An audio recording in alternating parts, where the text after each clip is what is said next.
think my world, my family's world, and I think the world in general was somehow fundamentally changed on February 24th this year when Russia invaded Ukraine. I think, I mean, I have a lot of thoughts about it. I've been talking to a lot of people about it. I have family in both countries. I come from both countries. And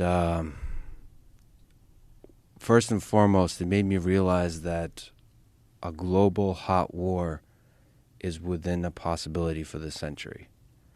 That we're not so far from a World War III outbreaking. No. And the reason I realized this is because of the behavior of the United States in response to this humanitarian crisis, this invasion, and the response of China that's currently quietly watching, but for the most part supporting Putin and Russia. India, for the most part, is supporting Putin and Russia. And so you have this division in the world. You just look at the population, the large economies, large military forces, nuclear powers are just watching this conflict, watching this humanitarian crisis, and nobody seems to be shy about escalation. Nobody seems to be shy about mentioning, the word nuclear. And it just feels like what I reread recently as a kind of therapy, The Rise and Fall of the Third Reich by William Shirer. He's a journalist that was there for the rise of the Nazi Party and the World War II and everything like that. And you just have to put yourself, let's say 100 years back, 1922. Nobody would predict World War II. In fact, everybody would be sure that World War II would never happen. Surely there will never be another world war when you're sitting there in the 1920s. And at the same time, you have Hitler, young Hitler, what is it, 1919 maybe? He is employee number 7 of the Nazi Party. So he's the 7th person to join the National Socialist German Workers' Party that ended up being one of the most consequential parties ever, political parties ever. So from a party of 7 people, 20 years later, you have a party that's threatening the existence of human civilization. If they had nuclear weapons, that would be the case. So in a span of 20 years, that can happen. So now we're sitting here in 2022. The possibility of nuclear war seems to be not as distant as at least I, with my innocence, had imagined. And the possibility of hot war is not that distant. And there's escalation. There's warmongering going on. And at the same time, just the humanitarian crisis. I mean, on a personal level, it's the biggest humanitarian crisis, 6-7 million people, refugees, 8 million people inside Ukraine displaced, the biggest one since, in Europe at least, since World War II. So that's one perspective, that there's this authoritarian who invaded a sovereign land and laid claim on it. I've recently talked to 2 folks that have this different perspective. One is Stephen Kotkin, who's a historian of Stalin. I highly recommend people read his biography of Stalin. And then the other is Oliver Stone, who you talked to mostly about JFK. But he also interviewed Putin. So Oliver Stone's perspective is, look, first of all, America throughout its history has blood in its hands.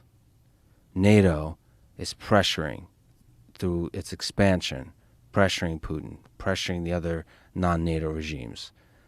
And so they bear some responsibility for this. And, you look at post 9/11 wars, in Afghanistan, Iraq, Yemen, Syria, the number of refugees there, the number of people displaced from their homes is close to 40 million people. 40 million people.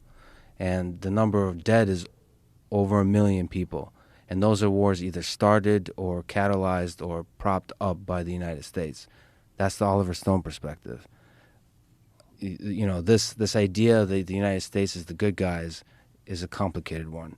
And so he has been, starting from the Vietnam War, a critic of the military-industrial complex and this kind of imperial imperative of the United States. That's that perspective. Then you have Stephen Kotkin.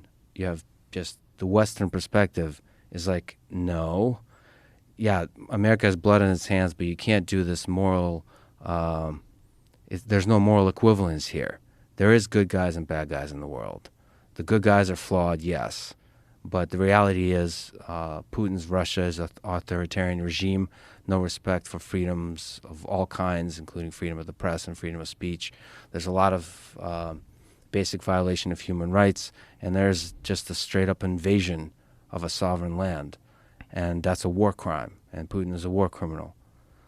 And I'm much closer to that perspective, but it's not factual, it's more emotional, because I just see how much pain there is in that place. I've been listening to a lot of people crying, angry, afraid. For me, there's been just so much personal emotion, because this idea that we're all one people, we're all one humanity has been challenged for me personally. I know there's a lot of suffering in the world. I know there's a lot of atrocities in the world, but for me, it's just because I know directly the people. It's like, there's been recently a couple of shootings. There's been a shooting yesterday in the United States. It's different when you have nothing to do with the people than you directly know the people. Yeah, the shooting is an hour and a half away. Yeah, shooting in Texas. Here. Yeah. And that's, but I don't know, 20 children or something like that. Yeah, it's an atrocity, but it's closer to us, and that's why we, as Americans, we feel it intimately. Just imagine that on another side of the world where you can feel it intimately because you know the people. Well, I mean, I guess we think of it as differently because what Putin is trying to do is command resources and control a country that used to be a part of the Soviet Union. And what happened yesterday is just beyond explanation, right? It's just a completely fucked up situation where a sick person got a hold of a bunch of guns and decided to go kill kids.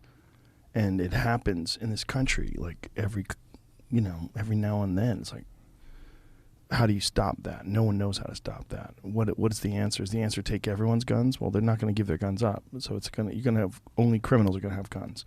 So it's not going to be a good situation.